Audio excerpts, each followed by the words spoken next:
My name is Storm FAUBUS.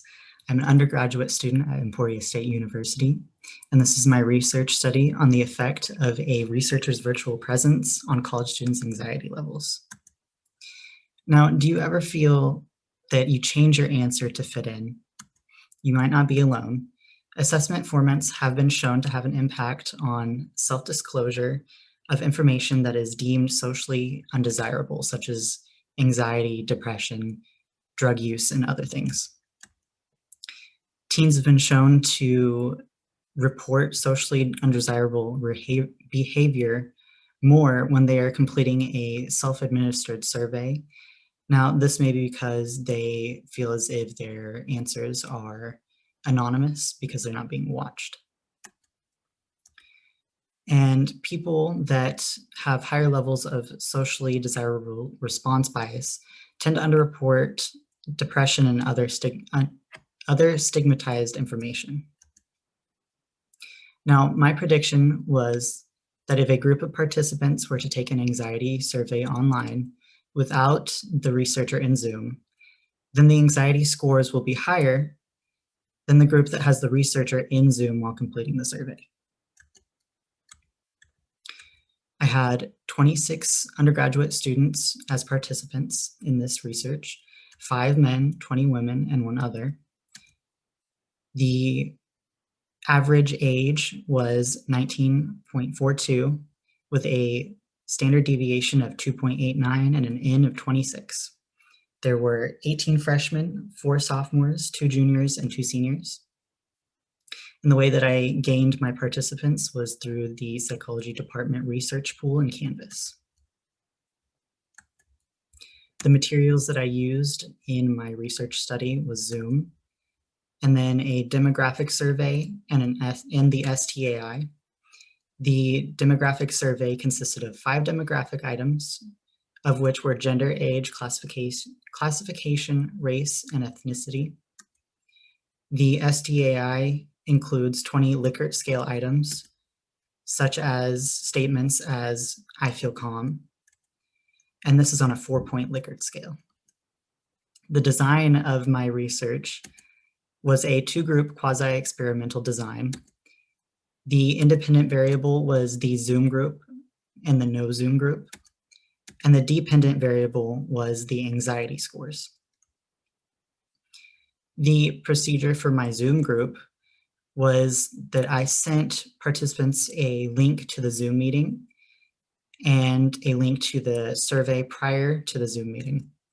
The participants read the informed consent form and chose whether to continue or not. And then they completed the demographic survey and STAI while on Zoom. At the end of the survey, the participants read the debriefing statement and then were allowed to leave Zoom as soon as they were finished. The procedure for my no Zoom group was that the participants received the survey link after signing up in Canvas. They were to read the informed consent and choose whether to continue or not. They then completed the demographic survey in STAI, and then at the end of the survey, they read the debriefing statement. Now the results. The descriptive statistics of the Zoom group was a mean of 47.92, a standard deviation of 15.10, and an N of 12. And then the no Zoom group was a mean of 47.50, a standard deviation of 14.16, and an N of 14. The inferential statistics that I ran was the independent samples t-test, and there was no significant difference between the groups. The degrees of freedom was 24 with a t-score of 0.07 and a p-value of 0.61. Now, the graph, figure 1, shows the mean anxiety scores for the groups who completed the STAI.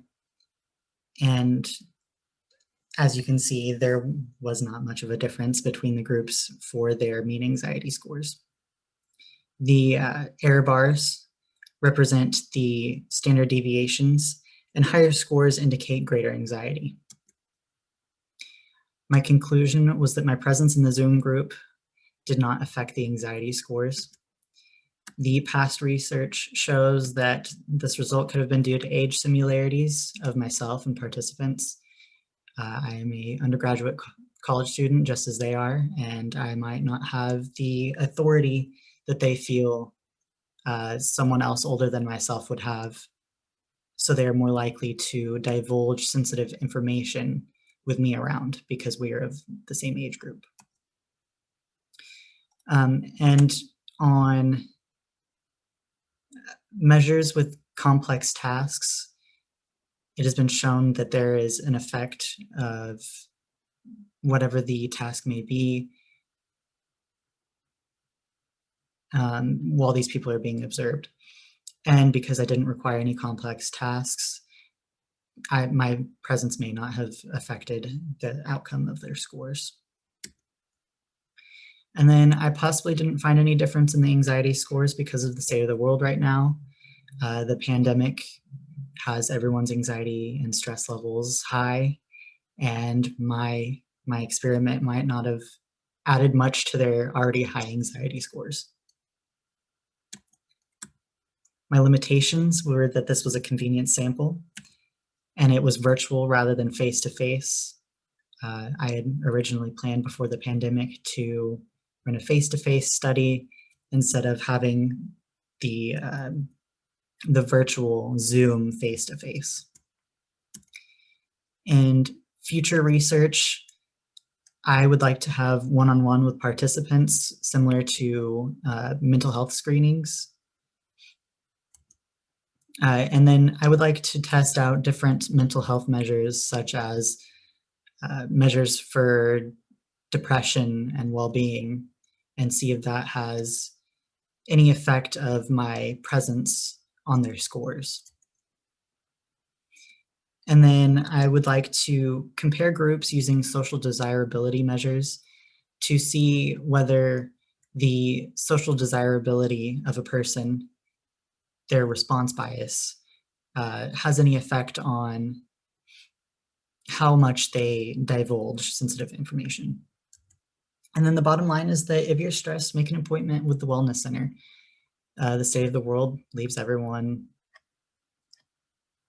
depressed, anxious, stressed maybe, and it's important to take care of yourself. Here's my references. And then I would like to thank all of the participants who signed up and participated in my study, as well as Dr. Grover for being a wonderful mentor and a great professor. My email is at the bottom, and thank you for watching. Let me know if you have any questions.